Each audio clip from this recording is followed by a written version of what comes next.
I'm Mark Irons. Tonight on EWTN News Nightly, attitude on abortion. A new poll reveals which sides Americans are taking in the fight for the unborn.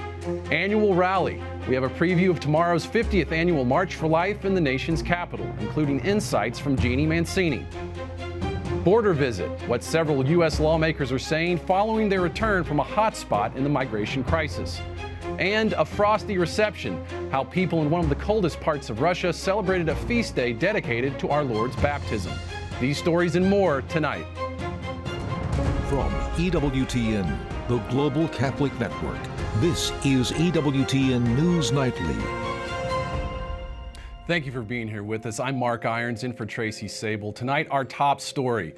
A new poll has found most Americans support restrictions on abortion.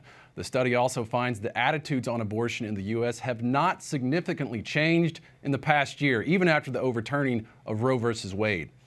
The research by Marist Polling, sponsored by the Knights of Columbus, finds that 61% of Americans identify as, quote, pro-choice, with 39% calling themselves pro-life. But 69% of Americans support limiting abortion to, at most, the first 3 months of pregnancy. That number is 2 points lower than last year, and around 1 in 5 Americans say they support abortion on demand. The Knights of Columbus is a sponsor of News Nightly. The countdown is on, less than 24 hours till the first ever March for Life in a post-Roe America. Pro-life Americans from across the country will march in the nation's capital tomorrow. This year's event will make history as the first march held after the Supreme Court overturned Roe last June. But as pro-life advocates remind us, there's still plenty of work to be done at both the state and federal level. Joining us tonight for a preview of tomorrow's March for Life is Jeanne Mancini, president of the March for Life Education and Defense Fund. Jeanne, as always, thanks for coming on the show here. A lot of emotions around this year's march. You have both the 50th anniversary of Roe v. Wade as well as the recent Roe reversal. Talk about the mood here in the final hours before this 2023 march. Yeah, energy is the perfect word for this. Just coming into the hotel last night where all the March for Life events are happening besides the rally was so exciting just to see all of the young people wearing their, fun T-shirts already in their hats and just seeming so exuberant about this march. I mean, all of the different things that have happened this year, most especially June 24th decision, the Dobbs decision, have led to such beautiful things, and you can just see a celebratory feeling in the pro-life movement right now. Absolutely, celebratory tone. The theme of this year's march, though, is next steps, marching in a post-Roe America. What are the next steps? Because it's not just a celebration, there's more work to be done. What are the next steps for the pro-life movement at large? Part of it is even providing clarity on what Dobbs did and didn't do, which may sound so simple, but surprisingly, a lot of people are confused. So Dobbs did not make abortion illegal in the United States. And so clarifying that there's still tremendous work to be done, especially legislatively at the federal level and at the level of the states. And so one of the ways that the March for Life is helping with that is our State March Initiative, which of course EWTN has reported on many times, but this past year we were in 5 states in 2022, and so in 2023 we plan to be in 10 and to continue to grow that as quickly as possible with the hope for being in all 50 states over the course of the next 7 years. I would say the other piece about next steps that's critical is talking about what we do, what's already being done, but what more can we do to support women who are facing unexpected pregnancies. So I feel, and I'm sure you'll agree with me, Mark, the Catholic Church has always been there on this issue, starting some of the newest pregnancy centers in the early 1970s to support women who were facing this moment, which came with a lot of fear and anxiety. And we've grown and grown and grown those kinds of resources and support over the course of the last 50 years, but we need to grow them even more. And so you'll see from almost all of the March for Life speakers tomorrow that they'll be addressing that topic, the topic of how can we strengthen the safety net for families facing unexpected pregnancies. Absolutely, that's great to hear. Let's go back briefly to, you mentioned the state marches for life. Would those ultimately replace this national March for Life? No. Sadly, there's still great work to be done at the national level as well. So even just last week, we saw a pro-life House put forward two very good bills that would be protective of life. One was the Born Alive Act, which did pass at the House, which is great. But from a defensive measure, we saw shortly after the Dobbs decision came down that the Senate put forth sounds like a great bill, the Women's Health Protection Act. But of course, that would codify abortion. And further, it would allow taxpayer funding for abortion and go even further than Roe did. So that would involve some of the legislation. But at the federal level, every year we fight even for things like the Hyde Amendment, which isn't a law, not yet. It's every year it's included in the appropriations packages. I'm sure your viewers know this, but it's arguably the most impactful pro-life policy ever, saving well over 2 million lives since it was first included in approps back in the late 1970s. And were we to stop advocating at the national level, it would go away. It would go away the next year that it was fought for. So for that and other wonderful legislation too at the national level, we need to continue fighting. And Jeanne, for all the last minute marchers out there, I sometimes would be one of them. Where can we go for the latest information about tomorrow? Check us out at marchforlife.org. Today, there's a lot of activities. Thursday, you can come and check out our expo. This morning, we're hosting a Capitol Hill 101, showing participants how to really effectively engage with their elected officials. And then, of course, tomorrow we have the concert at 11 a.m. We're at 10th Street on the National Mall, where the rally will occur. The rally begins at noon, and then the march itself begins between 1 and 1:15. Tomorrow night, we have our Rose Dinner at the Marriott Renaissance. Well, Jeanne Mancini, always a pleasure to have you here. And of course, we'll be following along tomorrow. Thanks for being here today. Just a reminder, you can watch the March for Life right here on EWTN. Coverage starts tomorrow at 8 a.m. Eastern with the closing of the Mass of the National Prayer Vigil for Life. Coverage of the march itself starts at 9:30 a.m. Eastern. The Supreme Court in Indiana heard arguments today on a pro-life measure. Republican lawmakers are seeking to ban most abortions. Opponents say the proposal violates privacy protections under the state constitution. The law took effect in August but was banned around a week later. The pro-abortion Biden administration calls the overturning of Roe a health crisis, adding that abortion is under attack like never before. White House correspondent Owen Jensen reports. Owen? Last night, we told you Vice President Kamala Harris will travel to Florida on Sunday to deliver a speech on abortion. And now we're learning that President Joe Biden will issue a proclamation demanding Congress protect abortion access and restore Roe, while the HHS Secretary will visit Minnesota and Wisconsin today and tomorrow, pushing for what the administration calls reproductive health care. President Joe Biden flew off to California today to get an up-close look at the damage and recovery efforts after devastating storms there in recent weeks. Meanwhile, this Sunday, the White House will commemorate what would have been the 50th anniversary of Roe v. Wade. The White House press secretary yesterday also took this swipe. Ultra-MAGA Republican officials continue to push at all levels of government for extreme legislation rolling back women's fundamental rights, including a national abortion ban. Because saying goodbye to Roe doesn't mean our work is finished. Our fight continues until abortion is unthinkable and unavailable in every state. But pro-life advocates, as seen in this Students for Life YouTube video, are focused on saving unborn lives in post-Roe America. It is going to take every single one of us to ensure that all children are protected from the violence of abortion in our own states, and to ensure that no woman is alone or without support. Also tonight, money. The clock is ticking towards a possible, emphasize possible, U.S. government default. President Biden and lawmakers need to come to a deal on raising the debt limit. They do have time, but the legal borrowing capacity is just under $31.4 trillion.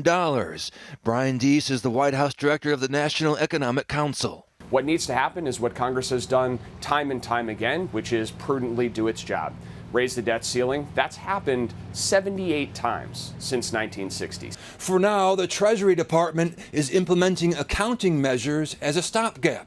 And some more numbers for you. According to the Associated Press, the federal debt stood at $27.6 trillion when President Biden first took office. It's now at $31.38 trillion. At the White House, Owen Jensen, EWTN News Nightly. The crisis at the southern border shows no signs of letting up. A record number of migrants have crossed illegally, evading law enforcement, and more are expected this year. Now lawmakers from both parties say they want action from the Biden administration. If not, impeachment proceedings could take place. Capitol Hill correspondent Eric Rosales reports. According to the U.S. Border Patrol's own numbers, more than 2 million illegal migrants entered the U.S.-Mexico border illegally last year. President Biden recently visited the border and promised more resources. A group of bipartisan lawmakers also visited the border and called it one of the worst disasters that they've seen in their lifetime. The Border Patrol staff are all in town actually processing people that came across in groups earlier. There are no people left to be able to actually patrol here at night. And so they can literally just stand by and watch them, but they can't actually do anything about it. Republican Senator James Lankford and others couldn't believe the lack of agents and resources. Republican Senator John Cornyn, who organized the trip, said, quote, "I've never seen the border in this bad a shape. I know we have no alternative but to address this. Even some members of President Biden's own party agree something has to be done and believe Title 42, a Trump-era detention policy, is not a long-term permanent solution." It expands the use of Title 42, which was put in place by Stephen Miller and the Trump administration, really because they wanted to get everybody out, didn't want any asylum seekers in the United States. The Biden administration is not going that far, but it is the recurring use of Title 42. They hope Republicans will see the need for real immigration reform, something the U.S. Conference of Catholic Bishops has been wanting for years. Meanwhile, House Republicans have launched investigations, taking aim at Homeland Security Secretary Alejandro Mayorkas. Several committees are demanding he testify before them. If not, impeachment proceedings could play out. And in that investigation could lead to an impeachment inquiry. I don't predetermine, because I'll never use impeachment for political purposes. But if the person is a derelict in their duties and they're harming Americans and Americans are actually dying by the lack of their work, that could rise to that occasion.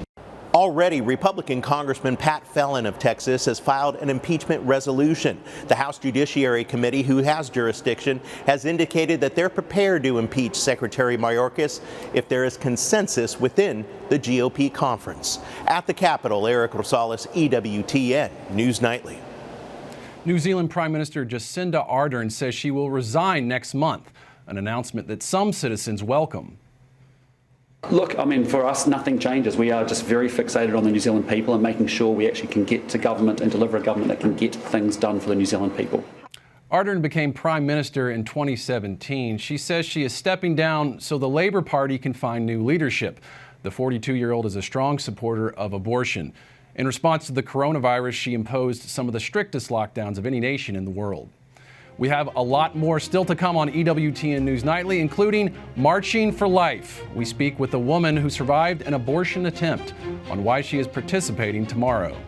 Plus, hot and cold, how the Orthodox faithful are celebrating a feast related to the baptism of our Lord.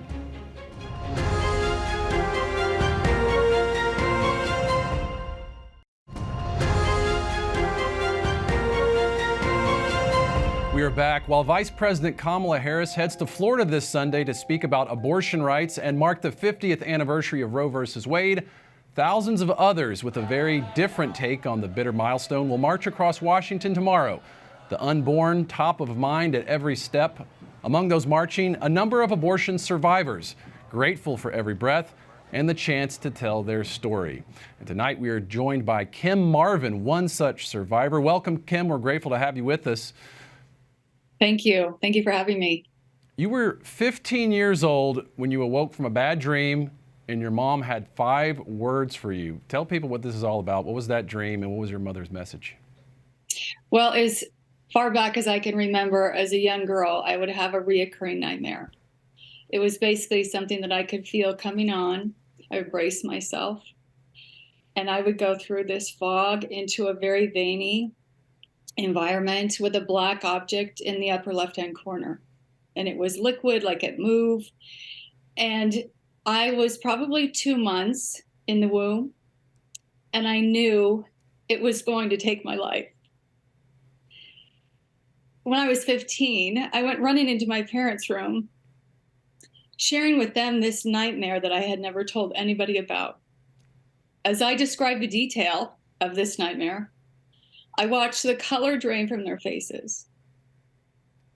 My mother looked at me and she said these 5 words: "I almost had to abort it."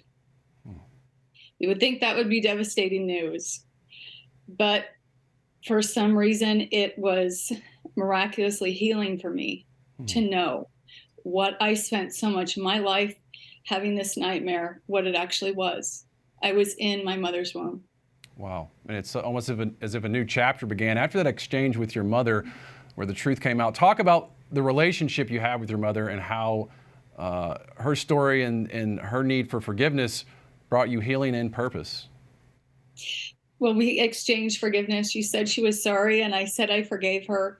And from that moment on, I never had the nightmare again that I lived with pretty much constantly. And my mother is probably my hero. I've seen the pain that abortion has put her through, and she has given me her blessing to share my story. This is all very new to me, so. Well, thank you so much for sharing the story. How unusual is it for a baby to survive an abortion? I mean, what do the numbers tell us on this? Currently, the Abortion Survivor Network, of which I'm a part of, Melissa Oden started it in 2019. They have done several studies. Approximately 1,800 babies survive abortion per year. It's unbelievable. And now you're a member of that Abortion Survivors Network. There are over 600 of you providing such extraordinary voices and stories and perspectives in this fight for life. What is your message to women out there who are in a tough spot, like your mother was so many years ago? What would you tell them? The message I would like to convey is that abortion is a nightmare. It's a nightmare for women like my mother who go through it thinking it's going to solve their problems. And it's a nightmare for the child in the womb who's growing peacefully. It's really a no-win either side. What are your thoughts on the eve of this March for Life as you're going to be taking part in this celebration of life tomorrow? What's going through your head? First, I never thought I'd be alive and on this planet when Roe versus Wade was overturned. And I never thought I would be here in Washington, D.C. for my first March for Life with 10 other survivors from Abortion Survivor Network, where we have gone through a lot of healing, a lot of empowerment, and it's been a new family for us. It's amazing. Kim, Marvin, what a story. Thank you so much for joining us here tonight. Thank you for having me. Up next on EWTN News Nightly, Helping Out. Learn more about an initiative to help those suffering from the war in Ukraine. Plus, Everybody Freeze, how people in the coldest part of Russia are celebrating the baptism of our Lord.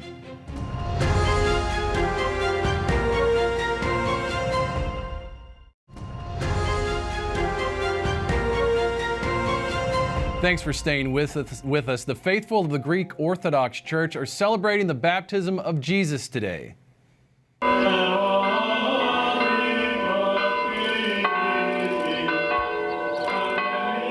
An annual ceremony was held at the River Jordan, led by the Patriarch of Jerusalem. This area is considered the third most important site in Christianity. Many Orthodox denominations celebrate the Epiphany as the baptism of our Lord.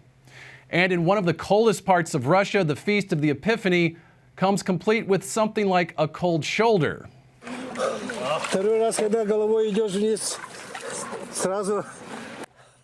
One Orthodox Christian says it's so cold that going underwater made his skull hurt. Can you imagine?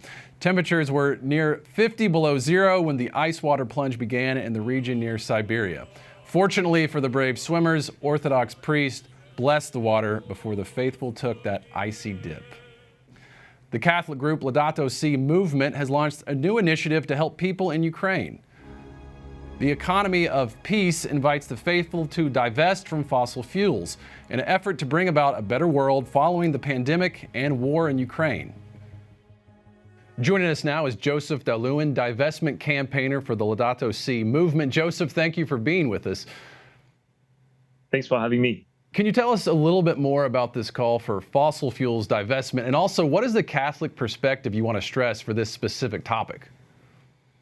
So, yeah, since the release of Laudato Si in 2015, we know that we cannot keep on burning fossil fuels and we must shift to something else. It's really explicit. So that's why we have been calling Catholic institutions to divest from fossil fuels. That means not to fund any new fossil fuel extraction project.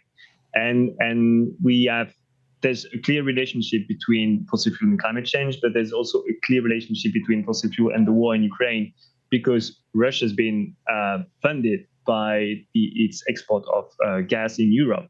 So just before Christmas, the people in Italy have been called again to think about our collective reliance on fossil fuels from Russia and to make a move away from fossil fuels and towards a world powered by clean energies and much more investment in climate solutions. Let's get into that a bit more. How are you trying specifically to work in support of the situation in Ukraine? You spoke a little bit about it, but go a little more into detail there. Well, since the start of the war in February, there's been some effort to try to cut Europe's reliance on Russian gas. But as long as we keep on trying to not moving away from an economy based on fossil fuel, it's not going to work.